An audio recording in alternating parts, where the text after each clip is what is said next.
God is bringing about. And only God can do it. The bread and the wine for signs. Does that make sense? Every sacrament will have that. We'll go through that. I'm not going to go through them all that tonight. But every sacrament, we have these signs that make visible to us some invisible reality of what God is actually doing in and through the sacrament. Okay? Good so far? Okay. If I lose you somewhere, say, whoa, get the brakes, man. I don't, back up a second. You lost me. Feel free to say that. Okay. All right. Your little leaflet here did a pretty good job, I think, about saying some other things about sacraments. The very word itself, S-A-C-R-A-M-E-T, the root word of that is sacred. And we know what sacred means, right? It's holy. It's of God because He is the source of holiness, not us. So it's got God's fingerprints all over it if it's sacred. It's holy. Okay? Now sometimes we use the word sacrament in an even broader term than the 7 sacraments of the church, which this does point out. It points out, for example, that Jesus, in a manner of speaking, is sacrament. We certainly say that, certainly holy, right? But if you think about what we just said a few minutes ago, He is making visible an invisible reality. Namely, before He, Jesus, who is the Son of God, the second person of the Trinity, who has become incarnate, has taken on a human body, He has made God visible to us, hasn't He?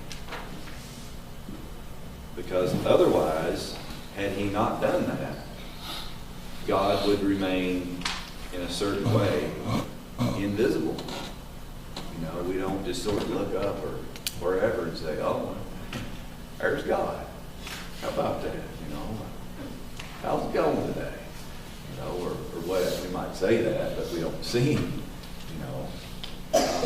God is invisible to us in that sense. And so Jesus has made God visible.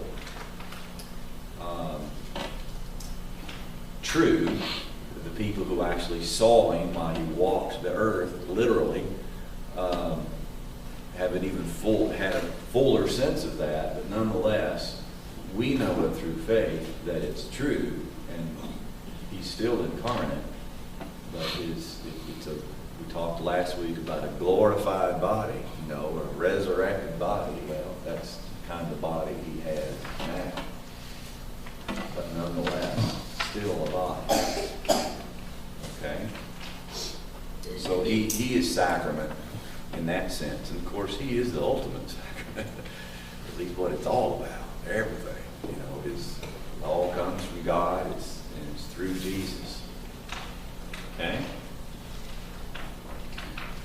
We can use the word in other senses too. For example, and we get it a lot because of the time of day it's happening these days. You've been noticing any sunsets lately? Too early. Sunset? Oh yeah, too early. I'm talking about. No, I'm talking about. Yeah, the days are down. shorter. Yeah. Yeah. Well, when you see a beautiful sunset, what goes through your mind? Get out your camera. Okay. What else goes through you? Get out the camera. Yeah, it's a good thing to take a picture of. What else? goes through your mind? I've always thought it was like God painting. He was painting a picture. Well, man can't do that. No. Or you've been noticing the full moons lately? The beautiful, beautiful nights we've been having. I mean, this fall has just been glorious. These full moons are something else we've been having. It goes through your mind when you look up there and see that bright moon in the sky.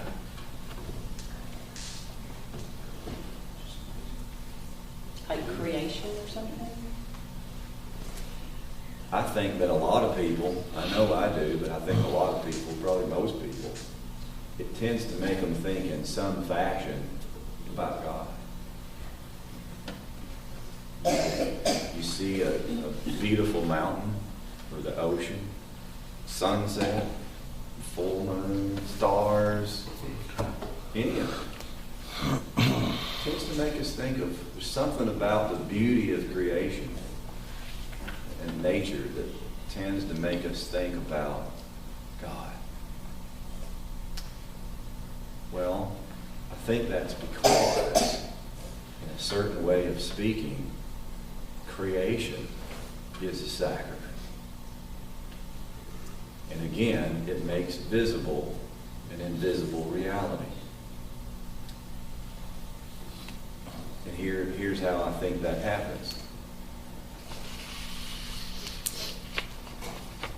The way I see it is those beautiful things that we see of creation are just a mere little teeny glimpse of the beauty of God. You know, when we see Him face to face in the next life, that is going to be the most beautiful thing that we have ever laid eyes on or ever will. It's going to be beauty beyond description. Have you ever seen anything so beautiful that you felt so overwhelmed that all you could do was just cry? Come on, isn't it? I have. Yep. Ladies would be more likely to admit it. I bet most of the guys in here have done it too. I have. I certainly have. You know, it's just like, wow. It's just overwhelming. It tells us a little something about the beauty of God. Just a glimpse. And so it's making an invisible reality just slightly visible to us. So we can, in a certain way, we can call it a sacrament. Okay. Make sense? Okay. All right.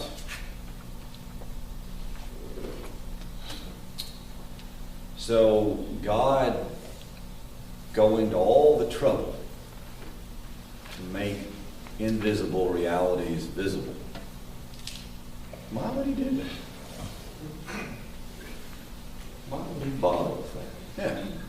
I don't know, it might be like, you know, like a movie comes out, you got like a preview for a movie, so you go and watch it. And I'm like, Yeah. Yeah. just thinking, Yeah, just kind of like the idea of what I was saying a minute ago, of just a little glimpse of His beauty. Yeah. I mean, why did God create in the first place? He didn't have to, you know. He's already God. He doesn't need anything. I think it can be summarized in one short word: love. That's why He did it. That's why He continues to sustain it in existence. That's why we're here. You know, we said that last week, if you recall, that that's what our lives on earth are about: learning to love. Yeah. I think God did it all and does it all.